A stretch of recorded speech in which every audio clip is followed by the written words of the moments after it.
సింహం వారికి గనక చూసుకున్నట్లయితే సింహ లగ్నము లేదా సింహరాశి వారికి ఈ సెప్టెంబర్ మాసంలో 5 గ్రహాల మార్పు, అందులో చంద్రుడైతే ప్రతి 2.5 రోజులకు మారుతుంటాడు. అది పక్క పెడితే రవి, సింహలగ్నానికి అధిపతి అయిన రవి రాశిలో ఉంటూ మీకు 17వ తేదీకి 2వ భావంలోకి వెళ్ళి బుధాదిత్య యోగాన్ని పొందుతున్నాడు. అదేవిధంగా రాశిలో ఉండే బుధుడు కూడా 7వ తేదీ నుంచి 2వ స్థానం అంటే ధనస్థానంలోకి వెళ్తున్నాడు. 3లో ఇంతకాలం నీచబడ్డటువంటి శుక్రుడు 2లో ఉన్నటువంటి నీచబడ్డ శుక్రుడు 3లోకి మారుతున్నాడు 3వ తేదీ నుంచి. అలాగే మరొక విషయం ఏంటంటే 12వ స్థానంలో గురువు ఉన్నాడు. 12వ స్థానంలోకి కుజుడు 19వ తేదీ మారుతున్నాడు. సప్తమ రాహు, అష్టమంలో వక్రించిన శని. ఈ యొక్క గ్రహస్థితిని అనుసరించి మీకు ఎలా ఉండబోతుంది, ఏ దేవతారాధన చేయాలి, ఎటువంటి విషయాల పట్ల మీరు జాగ్రత్తగా ఉండాలనేటువంటి అంశాలు చెప్తుంది. నేనప్పటికీ చెప్పిస్తుంది సాక్షాత్ లలిత అమ్మవారికి భావిస్తూ, ముఖ్యంగా ఆ లగ్నంలో ఎప్పుడైతే రవి ఉన్నాడో ఆత్మవిశ్వాసాన్ని, గెలుపుని, ఒక రకమైనటువంటి ఉపాసనా శక్తిని మీకు ఇస్తున్నాడు 17వ తేదీ వరకు. 17వ తేదీ దాటిన తర్వాత మీకు ముందు బుధుడు మారుతాడు 7వ తేదీ నుంచి. కాకపోతే కొంత ఎంతో బుధుడు మారినా కుజుడు యొక్క దృష్టి ఉంది కాబట్టి కొంత ఫైనాన్షియల్ గ్రోత్ ఉంటూ కుటుంబ సభ్యులతో అండ్ ఈ బంధువర్గం వారితో గొడవలు కూడా జరుగుతూ ఉంటాయి. అయితే ఇక్కడ మీకు ఎప్పుడైతే ఈ కుజుడు 11లో ఉంటూ 12లోకి మారిపోవడం వల్ల కాస్త ఇన్వెస్ట్మెంట్ చేయవలసిన పరిస్థితి, ఆ ఇన్వెస్ట్మెంట్స్ కూడా మంచిదే 19వ తేదీ నుంచి. కాకపోతే ఎప్పుడైతే ఈ బుధాదిత్య యోగం 2వ స్థానంలో జరుగుతుందో ఇది ఒక రకంగా 17 నుంచి 26 వరకు ఫైనాన్షియల్ గ్రోత్ ఉంది. స్త్రీల యొక్క పరిచయం, 3వ స్థానంలో శుక్రుడు వెళ్తున్నందుకు వివాహ సంబంధించిన నిశ్చితార్థాలు ఇట్లాంటి ప్రయత్నాలకు బాగుంది. విదేశీ సంబంధాలు కుదురుతాయి. అష్టమంలో శని వక్రించినందుకు కాస్త అష్టమ శని ప్రభావం తగ్గింది. ఇక డేట్స్ వైజ్గా మిగతా అంశాలు కనుక చూసుకుంటే 1, 29, 30 తేదీలో కాస్త జర్నీస్ ఎక్కువగా ఉంటాయి. 3, 4 తేదీలు ఉద్యోగ సంబంధించిన విషయంలో విదేశీ ఉద్యోగ అవకాశాలకు బాగుంది, కానీ కాకపోతే కొంత ఎంతైనా ఉద్యోగం విషయంలో కొంత స్ట్రెస్ కూడా ఉంటుంది. 5, 6 తేదీలు మనకి చంద్రమంగళ యోగం ఏర్పడుతుంది కాబట్టి యోగకారు కూడా అయ్యాడు కాబట్టి ఆ రోజు చేసే ఇన్వెస్ట్మెంట్స్ బాగుంటాయి చెప్పాలంటే. కాకపోతే మీకు ఎందులో ఇన్వెస్ట్మెంట్ చేస్తే బాగుంటుందో తెలుసుకొని ఇన్వెస్ట్మెంట్స్ చేయండి. 7, 8 తేదీలు కూడా 7, 8, 9 తేదీలు కూడా మీకు ఇన్వెస్ట్మెంట్స్కి చాలా మంచిది. 10, 11 తేదీలకు వస్తే మీకు తెలియని ఒక డిప్రెస్ అయినట్టుగా కొంచెం లో లెవెల్గా అవుతూ ఉంటుంది. డోంట్ వరీ, కొంచెం మెడిటేషన్ చేసుకోండి, బాగుంటుంది. ఇక 14, 15 తేదీలు కొన్ని ప్రయాణాలు, కొంతమంది పరిచయాలు, కొంతమంది అగ్రిమెంట్స్, కొన్ని విషయాల్లో సెన్సిటివ్గా డీల్ చేయడం, కొన్ని కాంప్రమైజ్ అవ్వడం, గతంలో ఏర్పడిన కొన్ని గొడవలు వెళ్ళి మాట్లాడుకున్నట్లయితే 14, 15 తేదీలు చాలా బాగుంటుందని చెప్పుకోవచ్చు. ఎట్టి పరిస్థితుల్లో 16, 17 తేదీలు ఇన్వెస్ట్మెంట్స్ చేయకండి. 24, 25 తేదీలు పార్ట్నర్షిప్ విషయాల్లో కొంత మోసపోయే యోగం ఉంది. కాకపోతే జీవిత భాగస్వామికి విదేశాలు వెళ్ళడానికి అనుకూలంగా ఉంది. 26, 27, 28 తేదీలు కాస్త వాటర్ ప్లేసెస్ వెళ్ళినప్పుడు జాగ్రత్తగా ఉండండి. ఎక్కువగా దక్షిణామూర్తి ఆరాధన చేసుకోండి, అన్ని విధాలా బాగుంటుంది. చాలామంది నన్ను అడుగుతున్న ప్రశ్న ఏమిటంటే అసలు జాతకం ఎప్పుడు చూపించుకోవాలి, వాస్తు ఎప్పుడు చూపించుకోవాలి, ఈ రెండిటికి క్లారిటీ ఇస్తానండి మీకు. జాతకం పుట్టగానే చూపిస్తారండి. చాలామంది ఏంటంటే 12 ఏళ్ళ వరకు చూపించకూడదు, 8 ఏళ్ళ వరకు చూపించకూడదు అంటారు. ఎందుకంటే అది బాలారిష్టాలు ఉంటాయి. చూసిన ఆస్ట్రాలజర్ ఎవరైతే ఉంటారో దైవజ్ఞుడు, అతనికి ఆ దోషం అంటుకుంటుందనే భయంతో చూడరు. కానీ ఉపాసన చేస్తూ ఉన్నట్లయితే భారం మొత్తం అమ్మవారి మీద వేసి అమ్మవారు చూపిస్తుంది, అమ్మవారు పలికిస్తుంది అన్నప్పుడు ఇబ్బంది ఏమీ ఉండదు. గుర్తుపెట్టుకోండి.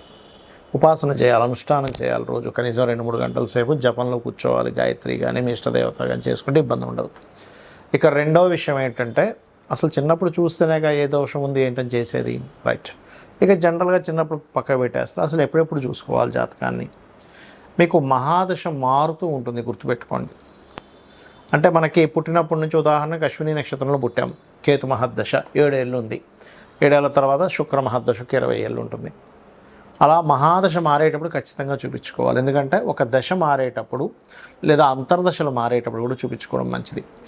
మనకి ఆలోచన విధానము, మనం చేసే యాక్టివిటీస్లో ఖచ్చితంగా మార్పులు ఉంటాయి అక్కడ.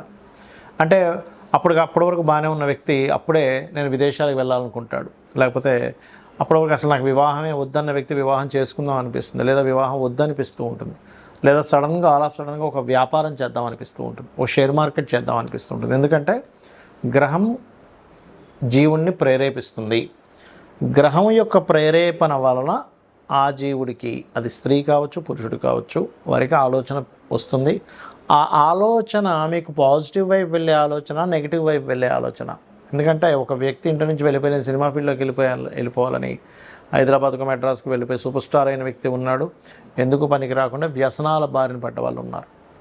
కాబట్టి ఇక్కడ పర్టికులర్గా ఏంటంటే ఈ విషయంలో ఎప్పుడైనా గుర్తుపెట్టుకోండి, గ్రహం మారినందుకు ఎటువంటి రిజల్ట్స్ ఇస్తుంది అనే దాన్ని బట్టి మహాదశ అంతర్దశ అన్ని బట్టి ఒకటి చూపించుకోవాలి.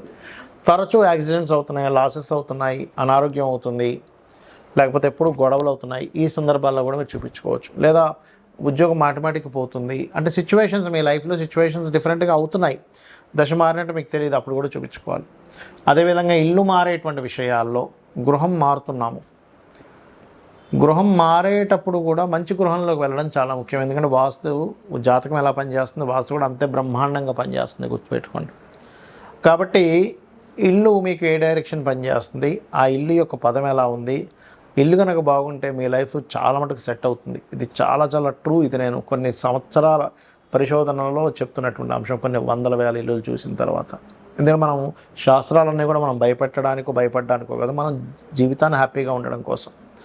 ఇక రెండవ విషయం ఏంటంటే, ఇక్కడ సొంతిల్లు కట్టుకునేటప్పుడు కట్టుకున్న సమయం నుంచే చక్కటి ప్లానింగ్, అంటే వాస్తుపరంగా పరిపూర్ణంగా ఉండే ప్లానింగు, అందులో పర్ఫెక్ట్గా డోర్ పదం ఎక్కడ పెట్టాలి, ఎక్కడ వాష్రూమ్స్ ఉండాలి, ఎక్కడ ఎటువంటి యాక్టివిటీస్ చేయాలి, ఇంట్లో ఎటువంటి రంగులు వేసుకోవాలి, అన్నీ కూడా వస్తాయి వాస్తు ప్లానింగ్లో. ఆ రకంగా మీరు ప్లానింగ్ చేసుకుంటే ఇంకా బాగుంటుంది. ఆ రకంగా ప్లాన్స్ కూడా ఇవ్వడం జరుగుతూ ఉంటుంది. అయితే ఇక్కడ ఇల్లు అద్దిల్లు అయినప్పుడు ఎలాగా అని సందేహం కలుగుతుంది చాలామందికి. అద్దింట్లో కూడా ఎటువంటి మార్పులు చేయకుండా, అంటే ఏదో పగలగొట్టకుండా తీసేయకుండా కూడా చేయవచ్చు, గుర్తుపెట్టుకోండి. అద్దె ఇంట్లో కూడా అంటే వాస్తు అంటే ఎంతసేపు దీన్ని మొత్తం కూల్చేయాలంటే మనము అద్దెంట్లో ఎక్కడ కుదురుతుంది అనుకుంటూ ఉంటారు. కానీ అద్దెంట్లో కూడా రంగుల ద్వారానో, వస్తువులు పెట్టుకునే అమరికలో తేడా ఉండడం వల్ల చిన్న చిన్న ఇప్పుడు బ్లాకర్స్ అంటూ ఉంటారు, లేకపోతే చిన్న చిన్న మెటల్స్తో కొన్ని రెమెడీస్ చేస్తాం వాష్రూమ్ ఉండకూడని ప్రదేశంలో ఉన్నప్పుడు. ఆ రకంగా కూడా మీరు చేసుకోవచ్చు. అయితే ఇవన్నీ నాకు తెలియవండి, నాకు జాతకం లేదు. సరే వాస్తు అంటే మనం వాస్తు చూస్తాం, జాతకం లేదు, అప్పుడు ఏం చేయాలి? నిత్యము దీపారాధన అలవాటు చేసుకోండి, ఉదయం సాయంత్రం. నిత్యము మీ ఇంటి దగ్గర లేదని ఆలయం ఉన్నట్లయితే వెళ్ళండి. మీకు జాతకంలో ఎటువంటి మహాదశ నడుస్తున్నా, ఎటువంటి అంతర్దశ నడుస్తున్నా ఖచ్చితంగా బాగుంటుంది. హ్యాపీగా అయితే ఉంటారు. కోట్లు సంపాదించకపోయినా ప్రశాంతంగా ఉంటారు, ఆనందంగా ఉంటారు. ఎందుకంటే ఎన్ని కోట్లు సంపాదించినా కూడా ఆనందం లేకపోతే వేస్ట్. కాంతారా మూవీ చూశారుగా, కాంతారా మూవీలో ఏంటి, ఆనందం కోసం రాజు బయలుదేరుతాడు. ఒక రాయిని చూసినప్పుడు ఆ ఆనందం కలుగుతుంది. అలా ఏంటంటే మీకు నిత్యము లలిత చదువుకోవడం, వినడం. జాతకం తెలియదండి, నాకేం చేయాలో అర్థం కావట్లేదు, అమ్మవారే మనకు దారిని చూపిస్తుంది. నువ్వు వెళ్ళేది తప్పు, ఈ రూట్లో వెళ్ళకు, ఇబ్బంది వస్తుంది, షేర్ మార్కెట్లోకి వెళ్ళకు, లేకపోతే షేర్ మార్కెట్లోకి వెళ్ళు, బాగుంటుంది. బాగుండేది ఉంటుంది, పాడైపోయి ఉంటాయి వాళ్ళ జాతకాలను బట్టి. నీచభంగ రాజయోగాలు ఉన్నాయి, అద్భుతంగా కలిసి వస్తున్నాయి. విపరీత రాజయోగాలు ఉన్నాయి, అద్భుతంగా కలిసి వస్తున్నాయి. పంచమహాపురుష యోగాలు ఉన్నాయి, కొంతవరకు సపోర్ట్ చేస్తుంది జాతకాన్ని. ఆ రకంగా జన్మజాతకంలో అసలు ఏ దోషం ఉంది, ఏ యోగం ఉంది, ఎప్పుడు ఏది మనల్ని ప్రేరేపిస్తూ యాక్టివ్ చేస్తుంది అనే విషయాన్ని మనం జాతకం ద్వారా తెలుసుకుంటూ ఉండాలి. శ్రీమాత్రే నమః.